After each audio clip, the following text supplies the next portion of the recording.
I just got back from shooting a sci-fi short film completely alone, and it was one of the hardest films I've ever done. Oh, it's like quicksand, dude! Sci-fis are the pinnacle of the Hollywood experience, so I wanted to see if I can make one alone in 24 hours. Using only things at my disposal and a budget of $30, I set out to shoot my own sci-fi to see if it's possible to make something on par with what we see on Netflix or just on TV.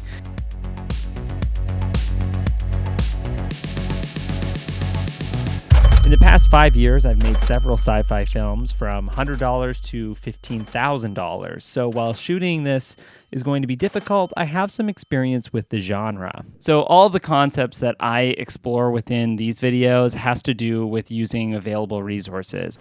It's so baggy, dude. And I use my one lock method. One location, one object, one character, one conflict. Now I am going to throw another thing into the equation, and it's one cool piece of wardrobe, and that's really going to tell the story for your movie. So I had this red jumpsuit that Jackie and I bought for our Echo series sitting in the basement, so I'm like, I'll throw this on and see all the other things I can add to it. I guess that works. That just looks like some sci-fi prisoner dude. I'm like, would there be anything else that I would like wake up with, like boner? I'm just kidding. This is just red food dye, and look at that. I can't have help on this, babe. Oh yeah, you just helped him. No help. I gotta get some blood from the car. I have blood in the car because... Baby, you're gonna feel real good. I'm putting all this blood on my face. Tables a turn. Tables a turn. This is the first setup that we have, and I love putting the light on a boom arm. So that's kind of like arced out, same way you see like a boom microphone operator. This is just so that you can have nice overhead light without seeing the rigging in space. I find when the light's actually on a stand and just poking down, that's not getting the dramatic shadow under the eyes that you're looking for. You're going to get a little bit more side lit, like what you're seeing here in this example. There's just a light on a stand here. But if you want that sort of emphasized darkness and shadow, putting it on a boom arm and directing it down is going to keep the light out of the frame, and it's also going to create more of a dramatic shadow. There we go. Then we put the light into this flickering light mode, and then we hazed up the space like crazy with using the Smoke Genie. I am obsessed with the Smoke Genie. It is my favorite tool outside of the new Cam Mackie light. Holy smokes. Before we get too deep into the video, I need to talk about one thing. This is the Cam Mackie Juin light. It comes with some cool attachments, amazing like design, color, and all that stuff. But the big thing is that it's RGB. So if you've been looking for a 100-watt light that can fit in your pocket, that can put different mounts on it, that is battery operated, this is probably the one you're looking for. The old garbage bag in front of the window trick. I thought Jackie was upstairs. I had to, dude. Which I have my little handy. This looks so terrifying. And then just my body behind it. But it was the best for finding focus. If you're shooting a movie solo and you don't have someone to stand in, using a balloon on a stick is phenomenal. That way into that corner. That's one of the most judgmental fucking spiders on my head. When you're doing something alone, you're really just trying to think of all the angles that you can achieve by yourself. It is a really hard thing to think of. I should have done shot lists or storyboards. Instead, I was just sort of in the space. But the nice thing is you don't have a director breathing over your shoulder. You are the director breathing into your own space. The other funny thing is, so long as the camera is in manual focus and not autofocus, so it's not breathing and that it was rolling, I just didn't really look back on shots because I thought that whatever framing ended up being was the framing that we were going to end with. So I've heard a lot of actors talk about this, that you're not watching playback the entire time. You're just kind of shooting it and trusting the DP, or in my case, the camera. So you could kind of consider me like the next Mel Gibson. Let's get the wide. Let's get the whoa! Something else that works really well is this wardrobe. I really think if you're shooting on an indie budget and want to tell more within a cheap frame, wardrobe's going to be your best bet because it fills up a third of your shot, sometimes half of the shot. So what I realized is this little red light therapy band that Jackie had strapped around my neck kind of looked like a saw trap, and then the red really just makes every background work. And not only does it work in like gray, dingy, dark background, but it also worked in the exteriors because it was green, and the green contrasted well with the red. So if you can find a wardrobe that pops out, you're really serving a third of your movie cinematography. Oh no, it's about to happen. I know it's gonna happen here. That Jesus. tripod leg. Ah! I have to watch it again. Oh god. Oh shit, you okay? I don't know what's fake blood and real blood. No, there's no cuts. Oh, is the camera okay? I think I broke the camera's fall, which is nice. So, one head injury later, we're on to the next setup. Oh my god, that's the movie. This looks better than what I'm doing, Dan. Oh, the biggest pain in the ass of this entire shoot was the neck thing kept running out of batteries. But the cool thing about it is it was a practical light, so we used that as the motivated light for this cool like doorway scene. Maybe I'll actually make the softbox just a wee bit tinier. I carried the little cam Mackie light, and it reflected off the wall. Like I said, this thing has so many different use cases when doing shoots like this. And I found that having just like a backlit silhouette using the light bounced off of a white door looked so good within the frame. Best way I've learned cinematography is just by using one light before overcomplicating it with like 2-point, 3-point, 4-point lighting. What I was really proud of in this movie is that a lot of the frames looked cool, and I think it was just because it gave me freedom to experiment. That window light's doing some justice over there. This little red light's doing some work here. Something to be said is I was making this up as we went along, so I had no idea what I was actually shooting. I was just guessing. I knew the blocking. So it's like, guy wakes up in basement, needs to escape. But the reason why he escapes, what's saying to him on the little neck piece, none of that I knew. But I knew I could fix it in post, which I don't recommend. But if you are shooting a movie, just know that you have like 5 other steps to perfect the film in post-production. Yeah, I feel like we just gotta get a super epic shot of the door opening from the side with like light spilling through. Let's beam this shit. Oh my god, the door opening shot just turned out way better than what we wanted. I put the little snoot attachment onto the Mackie light and then shot it through with some Smoke Genie haze. It looked incredible. Holy smokes. And just like I thought, like that's a good moment to ramp the music up and make it feel.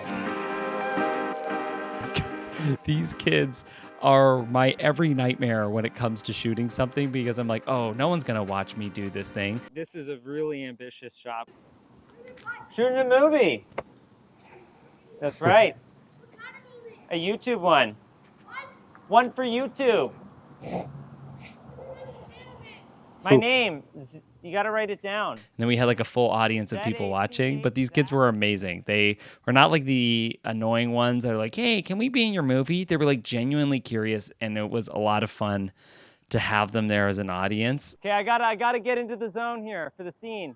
This is this big scene. These guys were so curious about our process. They ended up following us to the next location. What's that? How many subs? You gotta go check it out. What's that? You do? How many subs?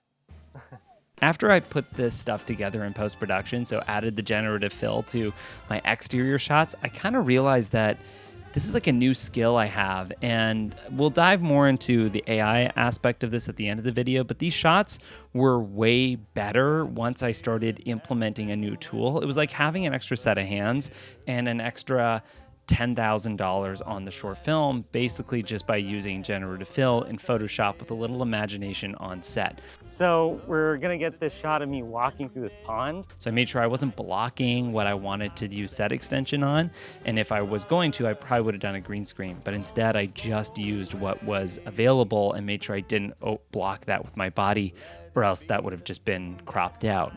One take wonder, we did it, we did it, we did it, man, we did it, Do a flip, do a flip, do a flip, do a flip. Gotta do this scene and avoid snapping turtles. I say good luck. All right, thank you. River that I walked through was disgusting. There was like that oil water, you know, when you see like water and it's like rainbow pattern. Oh, this water is so gross. And there was like apparently snakes. The kid told me there was a snapping turtle. It was a whole rigmarole. Shooting hard stuff sucks in the moment. It looks the best when you're sitting comfy in your home. I think if you want to like just make stuff work, just find the hardest thing to shoot in, and chances are, if you have a clear frame, it's going to look awesome.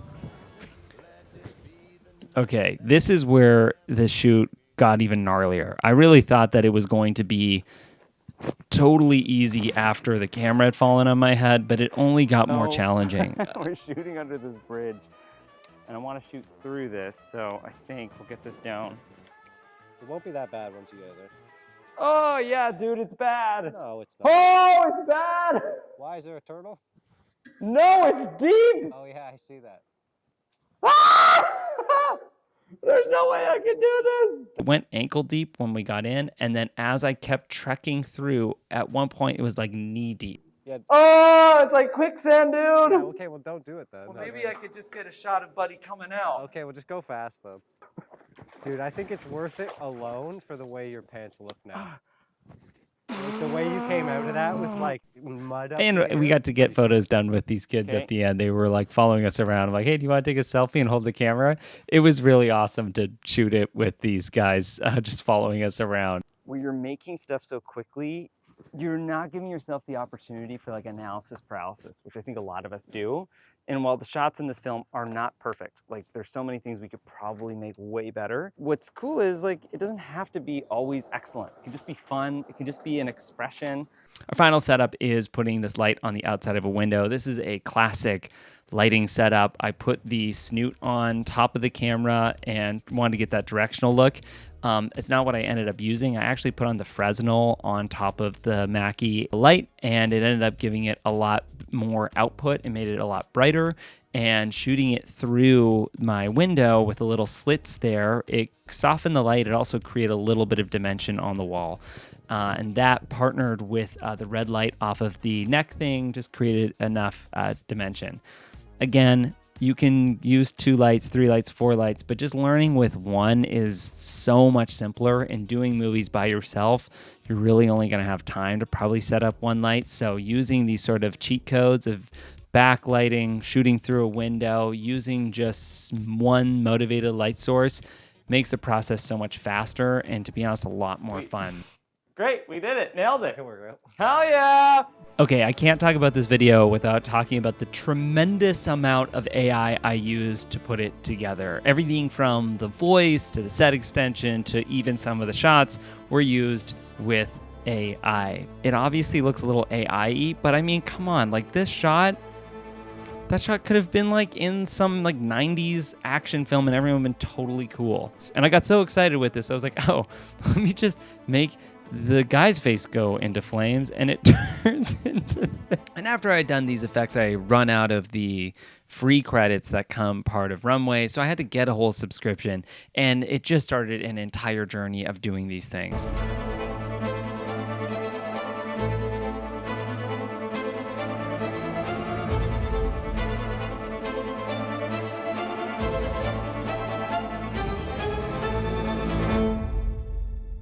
Let me know in the comments if you want me to do like a full AI video, because there's a lot to talk about. I exhausted every single dime I had on my 1-month subscription for Runway. I use Midjourney, I use Photoshop, so there's a lot more to talk about, especially with the voice that I did. That's the other application. So for the final part, I have this voice talking to him, which is actually my voice. I just ran it through Runway's AI model. I'll let you out. You just need to do every single thing I say. I'll let you out. You just need to do every single thing I say. So after about 24 hours of shooting and editing, this was the movie I was able to piece together. I am actually insanely proud of how this turned out, considering the limitations and resources that were available. 5, 4, 3, 2,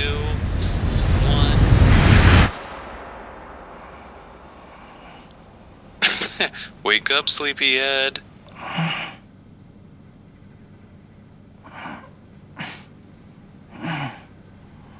Here, there you go. Get your needs to get up. Yeah, that's it. Yeah, get up. I know. Okay, I know. It's really scary in here.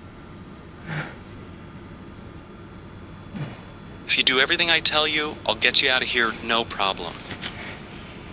Okay, first things first, get up and go to the window. Yeah, there we go.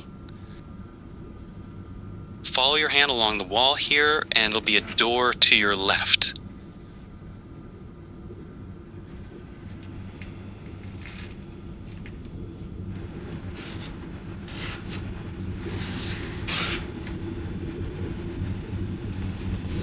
There we go.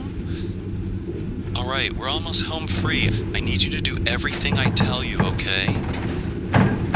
Does that make sense? I'll let you out, you just need to do every single thing I say. That's how we're gonna get out of here, okay?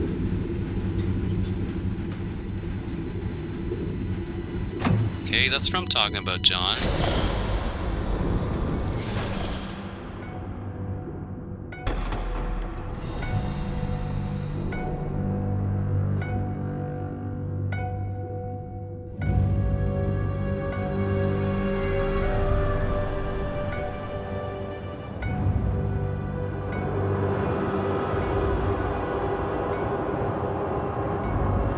Okay, man, I just need you to take a couple steps forward and let's just start going straight.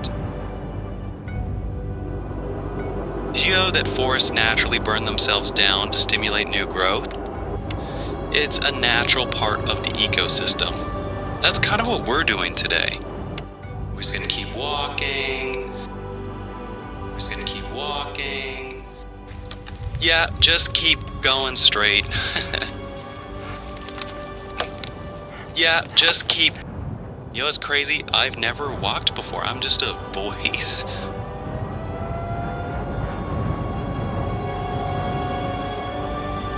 John, I cannot express how good it is to be doing this with you again. Alright, man, we are here.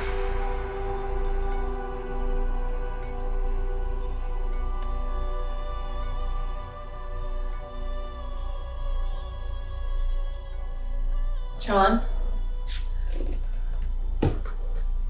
What are you doing here? Now, this woman in front of you is disrupting the flow of our ecosystem. John, what are you doing here? You're gonna have to go into your pocket, and there's gonna be a tool for you to use, and we'll just keep moving from there.